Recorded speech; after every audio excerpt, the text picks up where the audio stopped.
These foreign chants are in Creole, and they pertain to El Paso's most unique church. In French, we call it l'Église missionnaire internationale marchée par la foi.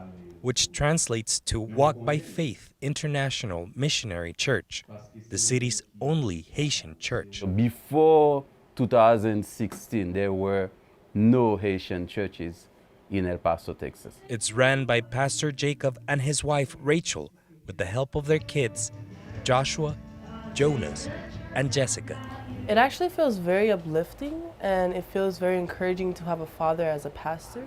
You cannot be a successful pastor without your family. But Jacob didn't always plan to be a pastor. Actually, back in 2010, 11, 12, I wasn't even thinking about becoming a pastor. In fact, back in his homeland, he began working in the media. A radio broadcaster. I used to work on the radio station. But his profession started triggering death threats from militarized groups against him and his family. Because of this, the U.S. Embassy helped them reach Florida in 1994 to begin a new life. I do some other work, restaurant, factory, and I joined the U.S. Army. So from 1996 to 2018, Jean Jacob Judy went from a Haitian refugee to captain in the U.S. Army, whose face still promotes the armed forces around the world. I retired in 2018 and I stay here. The pastor says that personally he loves the city, especially its mountains. However, he also admits that El Paso is not really an attractive city for Haitians. Nothing personal, really, but Haitians really love their country and like being near it as well. At El Paso Airport, you have to take 3 to 4 planes before you reach Haiti. So this makes it very difficult for any Haitian to stick around, and even harder for them to find any piece of their culture in the city. Strangely, this is the same reason why the Judys decided to call it home. I realized that El Paso, the Haitians in El Paso, they need to know about God from their native language. Bottom line of this church here, you have a way for you to come and worship the Lord in your skin.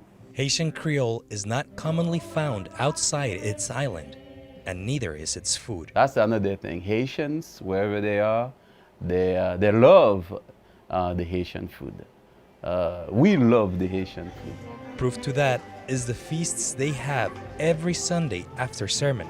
This makes any compatriot like Rosanwin feel right at home. Exciting for me because it's like, oh wow, my culture, my mom's culture's out here. It runs so much at home.